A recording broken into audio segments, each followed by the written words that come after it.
it is real.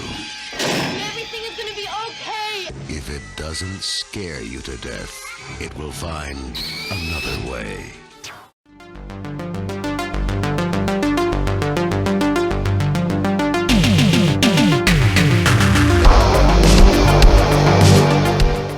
We are talking of unknown origin. This is a 1983 movie directed by George P. Cosmatos, who of course directed Cobra, and I've heard quite the rumours that he is quite the difficult director to work for. But anyway, of unknown origin stars Peter Weller and Shannon Tweed, and is actually based off a novel called The Visitor.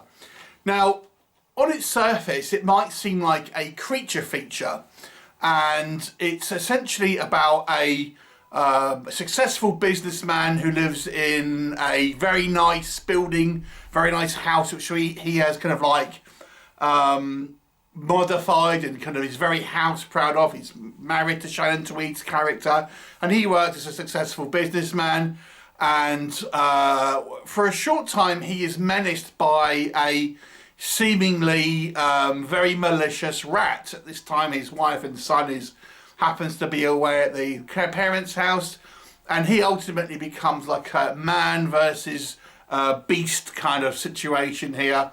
But the movie is really about obsession.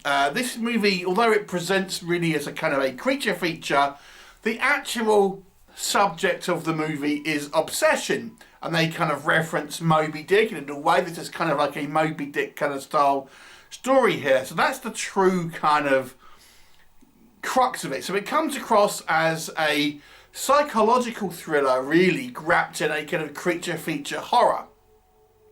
So what can we say that we like about this movie? I have to say it's a pretty interesting and sophisticated movie for its time. You know, I think when you watch this, and I remember watching this movie when I was younger, and didn't really get this subtext of the kind of the obsession kind of part of it, and really that's the true kind of like story here. But you know, as a kind of man versus nature kind of style movie, it still has, you know, a good twist to it, because this rat isn't like a supernatural rat.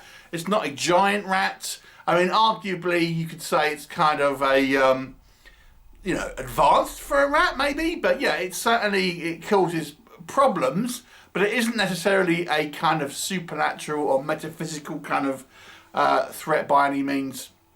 I think Peter Weller does a great performance, actually, going from quite the kind of the confident kind of businessman to a man really at the edge of sanity by the end of the film. I mean, it's more or less Peter Weller on screen for the majority of the time. We have a few supporting characters, like his wife, played by Shannon Tweed, and his boss, etc.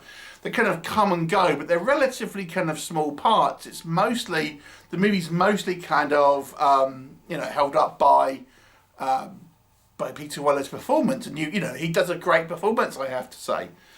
And you can see kind of shades of RoboCop here, I will say. So the other thing as well is about the kind of like, you know, this house where he lives. He's very house proud. He's like hand stripped all the kind of the flooring here, and it's all the kind of the trappings of certainly an 80s kind of like yuppie lifestyle.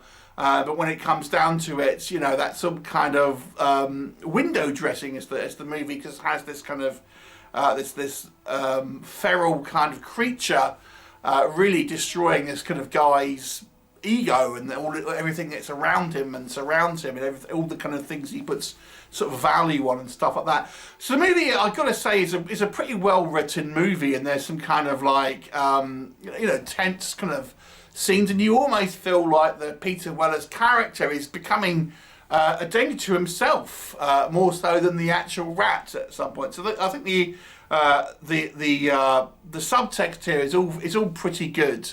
You know, it's very much a movie of the 80s. There's all the excesses that you would see in a, you know, kind of an earlier 80s movie. It very much is like the fancy kind of like house and the pretty wired, the high-flying job. You know, it's the excesses of the 80s, and kind of like you've seen, for example, in American Psycho and stuff like that. But obviously that and a kind of a killer rat.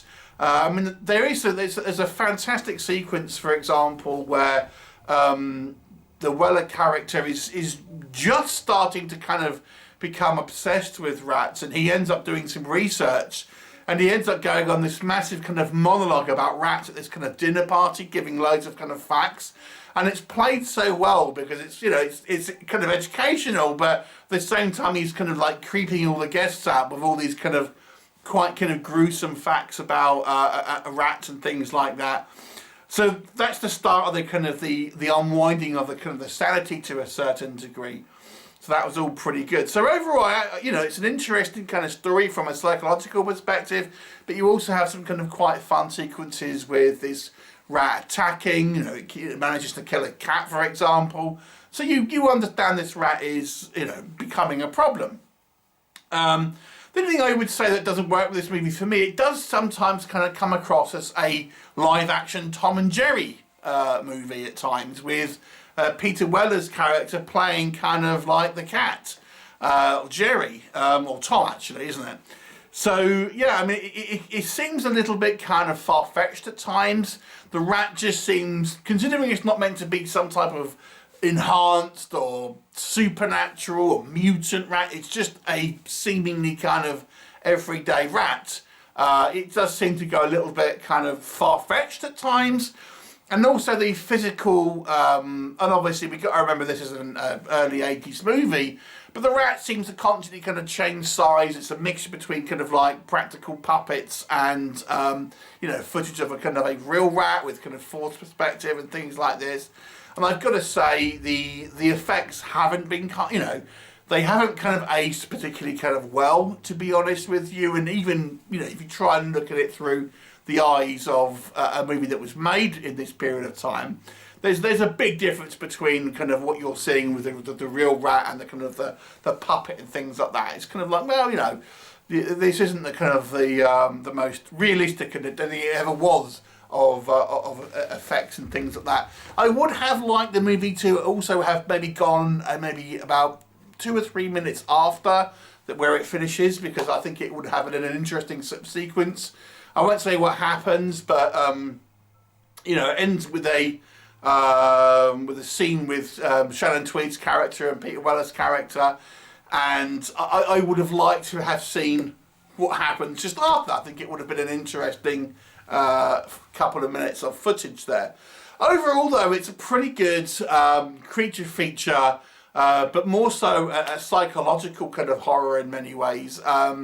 So if you kind of, you know, if you can kind of forgive some of the kind of the wonky creature stuff, things that directly involve the rat itself, then there's some good stuff around that. I'll give it a 7 out of 10. Have you seen it? What did you think of it? Leave me a comment and I'll look forward to seeing you next time. Bye for now.